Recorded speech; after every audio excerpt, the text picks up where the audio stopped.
Braden was in here just now, and he talked about the second goal in particular as something you need your goaltender to save if you want to have success. Just your thoughts on the overall goaltending performance, especially in the third period and overtime. Yeah, I mean, yeah, there's, if he says there's a goal or two that he'd like to have back, then, you know, I'll leave it at that. Overall, you went through this against Calgary as well, where you had the lead, a 2-goal lead, wind up getting it back into overtime and then not getting that extra point. We've said this a lot in these last 7 games. So much has been going well, but how tough is it to go through that again? Yeah, I think tonight's game was, you know, when you get to overtime and you're playing 3-on-3, you know, especially the way the game went, this was an emotional loss, I think, for our group. We did a lot of good things tonight. That's a good hockey team over there. I think we've got them for around 10, 11 scoring chances, which is probably one of our lowest against all year. And they're good. We did a lot of good things, a lot of things I loved in our game. Made a couple of mistakes that you'd probably like to have back. But, I mean, that happens in every hockey game. You never watch a game tape for either team where you don't have a couple little things that you don't like or you'd like to have back. And, you know, it's not going for our team right now the way they're playing. And, you know, but that's reality. And we've got to be honest with our game, honest with our team. We've also got another game coming up soon. So we got to reset and get ready for that game. Next up is Brendan Batchelor.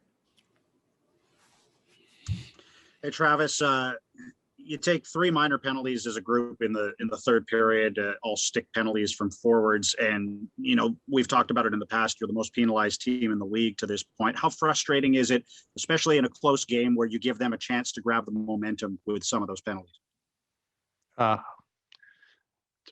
Probably should have been 2. We should have had a 5-on-3 on the last call. The ref knows he made a mistake on that one and it comes back to our end, but I'm not going to blame it on the penalties tonight. I don't like that we took through 3, but you know, I'm not going to blame them coming back on the penalties. And Elias scores on a one-timer from that spot there. He's hit more posts than anyone else in the league. When you go through a stretch like that as a player where, you know, it's not going in for you, what can scoring a goal from that spot do for him going? Yeah, he's going to, you know, I think that's good for Petey tonight to get rewarded with a couple goals.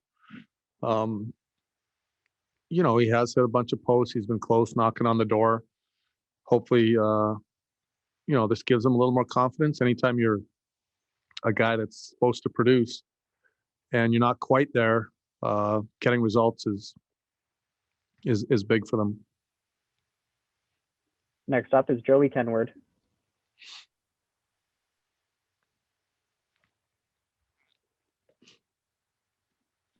Joey, are you there? Yes, sorry about that, Travis. In addition to Pettersson, that line really created a lot of offensive opportunities, whether it was on the power play or even strength. Do you feel that them getting into that shoot first mentality tonight might just be a spark for them moving forward here? Oh, well, they've been playing a lot better as of late, not just tonight. I thought they had a good game the game before against Winnipeg. In Calgary, they got 3 goals. It's starting to come, and that's a good sign. You brought McEwen into the lineup tonight. Certainly with his scrap in the first period, it seemed to ignite life into an empty building. That's something that you could feel for those in front of you, that really kick-started things for your team tonight? I think it was part of it. You know, give Matt credit, give their guy credit. I think, you know, that's one of the great things in hockey. There's a code there, and their guy answered the bell, and you know, again, that's part of the game. Next up is Daniel Wagner. Travis, from the publicly available analytics, it looked like scoring chances were pretty heavily in your favor in this game. Does that match up with your internal analytics? I've just got a quick look at it. You know, we'll look at it deeper tomorrow, but from what I have, yeah, we outchanced them. it seemed like, especially in the first period, you guys had a lot of action around the net. Was it Yeah. frustrating to not come away with even more out of that period than what you did? No. You get 2 goals in a period. That's pretty good in any game. It was nice to jump out and have a good first. We knew they'd push back. They're a good hockey team. They pushed in the second, and but again, we didn't give up a whole lot. I haven't seen the final number, but I think it's around 10-11, something like that, which is pretty low. All right, we'll take another one here from Chris Faber. Hey, Travis, you inserted Zach McEwen into the lineup on that JB goal line tonight. It just felt like they were really not in their own zone at all. What did you like from that group today? Well, it's the first time that I've played Mac at left wing. And you're right, they didn't get a lot of ice time. It was kind of a matchup game. Those top 2 lines are fairly dangerous. We went with a hard match on them, but I thought Mac gave us some good energy.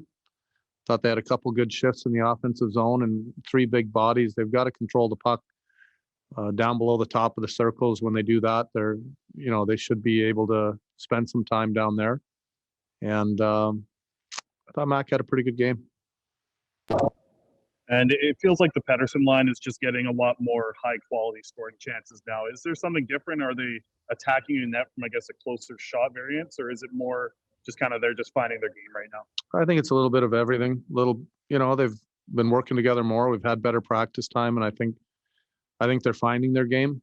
I think they're playing better individually than they were in certain parts of the year. And really, for a line to click, you usually need all 3 lines to be playing on top of their game, and especially a line like that wants the puck and makes plays with the puck.